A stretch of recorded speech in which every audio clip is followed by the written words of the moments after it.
کہ یہ امت پہلے بھی پاس ہوئی ہے قرآن کی برکت سے، اور آج بھی یہ امت چلے گی اور بچے گی قرآن کی برکت سے.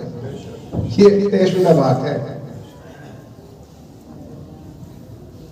حدیث کی کتابوں میں پہلی امتوں کے امتحان کا تذکرہ ہے.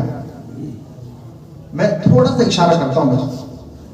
انبیاء سے یہ کہا گیا کہ آپ کی امتوں کا امتحان ہے، آپ ہماری طرف سے سوال رکھیں گے لیکن جواب کی طرف آپ اشارہ نہیں کریں گے، آپ کی امت از خود جواب دے گی. دو امتیں ہیں جن کا تذکرہ خاص طور سے کیا گیا، نصارہ اور یہود. موسیٰ علیہ السلام سے کہا گیا کہ آپ اپنی قوم کو جمع کیجئے اور ان سے کہیے کہ وہ کوئی ایک دن طے کریں ہفتے میں کہ جس دن کاروبار نہیں کریں گے، صرف عبادت کریں گے. ان سے کہا گیا تو موسیٰ علیہ السلام کی قوم نے دن طے کیا اور وہ ہفتے کا دن تھا. میں ہفتے کا روز بس ہم صرف یہ کام کریں گے، اس کے علاوہ کوئی کام نہیں کریں گے، عبادت کریں گے، اللہ کو راضی کرنے کی محنت کریں گے. اس کے بعد عیسائیوں سے کہا گیا، عیسیٰ علیہ السلام سے کہا گیا اپنے قوم کو بلائیے، ان سے کہیں ہفتے میں ایک دن طے کریں اور اس دن اللہ کی عبادت کریں گے، کوئی اور کام نہیں کریں گے. تو عیسیٰ علیہ السلام نے بھی یہ کام کیا.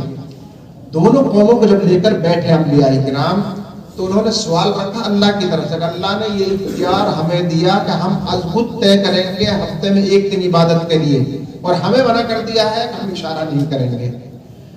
اب موسیٰ علیہ السلام کی قوم نے ہفتے کا روز طے کیا. موسیٰ علیہ السلام جانتے تھے کہ امت صحیح دن پر نہیں پہنچی، جانتے تھے لیکن پابند تھے، کچھ نہیں کر سکے. بس اتنا کہا تھوڑا اور غور کر لو، تھوڑا اور غور کر لو. اب انہوں نے غور کر کے اسی پر دلیل مضبوط کر دی، نہیں وہ ہفتے کا ہی دن ہے، تو ہفتے کا دن طے ہو گیا. اس کے بعد عیسیٰ علیہ السلام کی قوم آئی تو انہوں نے اتوار کا دن طے کیا. عیسیٰ علیہ السلام نے اتنا ضرور کہا اور غور کر لو، لیکن وہ اس پر جم گئے. اور جب آدمی جس چیز پر جم جاتا دلائل اس کا ڈھونڈ لیتا، کوئی بڑی بات نہیں. دلائل بھی ہیں تفصیل سے، یعنی یہ وجہ بہت دور تک چل سکتی ہے. بہرحال یہ دونوں امتیں، حدیث نے بتایا کہ یہ دونوں امتیں صحیح دن کے انتخاب میں فیل ہو گئی. اب آیا امت محمدیہ کا نمبر، اور یہ کام لینا تھا خود اس امت سے کہ رسول رہنمائی نہیں کرے گا، رسول نہیں بتائے گا. اللہ کا نظام، آپ کو نبی بنے ہوئے 13 سال ہو گئے اور مکے کا حالات ایسے. پھر اس کے بعد لگاتار مدینے سے لوگ آ رہے تھے. اس مرتبہ 76 آدمی آئے اور انہوں نے پیغمبر سے کہا کہ آپ ہمارے ساتھ مدینے چلیے. پیغمبر نے کہا ابھی اجازت نہیں ملی ہے، تو ان سے کہا کہ آپ اپنا کام بھیجیے. تو رسول اللہ صلی اللہ علیہ وسلم نے کام بھیج دیا. کام یہ تھا کہ جاؤ قرآن کا حلقہ لگاؤ، قرآن سیکھو. تو مصعب ابن عمیر، عبداللہ ابن ام مکتوم رضی اللہ عنہما دونوں گئے اور مدینہ منورہ میں محنت شروع کی. مدینہ منورہ میں جو 2 صحابی تھے جو سردار تھے، ان کے گھروں میں قیام تھا. 3 جگہ مکاتب چلتے تھے، مکاتب کے نام بھی ہے، مکاتب چلتے تھے.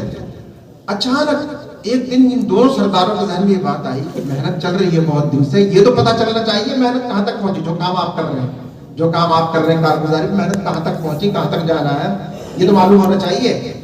تو اسد بن زرارہ کے باغ میں یہ بات طے ہوئی کہ جتنے بچے پڑھ رہے ہیں، جتنے لوگ پڑھ رہے ہیں، سب کو اکٹھا کر لو.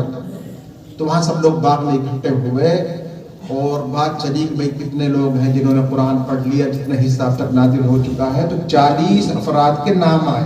یہ 40 افراد ہیں جنہوں نے پڑھ لیا. بہت خوشی ہوئی. اور اسد بن زرارہ نے کہا کوئی جائے گا نہیں مجلس کے بعد، میں ابھی بکرا ذبح کرتا ہوں، سب لوگ کھانا کھا کر جائیں گے.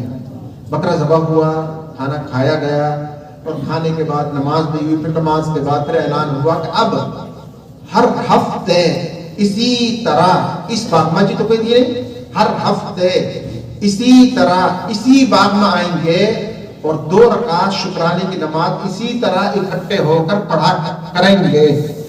ہر ہفتے اسی طرح اسی باغ میں اکٹھا ہو گئے، مسجد کوئی تھی نہیں. پھر 2 رکعت شکرانے کی ہر ہفتے پڑھا کریں گے. ہر ہفتہ وہ دن تھا جمعہ کا دن.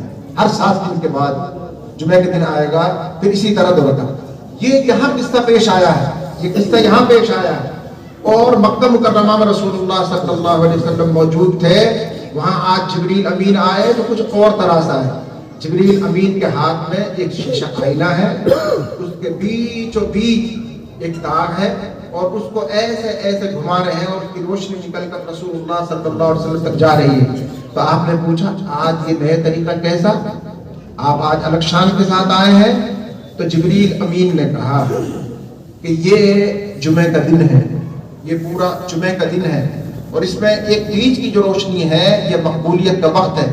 اپنی امت سے کہیے، اپنی امت سے کہیے کہ جمعہ کے دن کو لازم پکڑیں، عبادت کے لیے خاص کریں، اپنی امت سے کہیے۔ تو رسول اللہ صلی اللہ علیہ وسلم نے یہاں سے مکتوب لکھا، اسد بن زرارہ کے نام، مصعب بن عمیر کے نام، عبداللہ بن مکتوم کے نام، کہ جمعہ کے دن کو عبادت کے لیے خاص کرو۔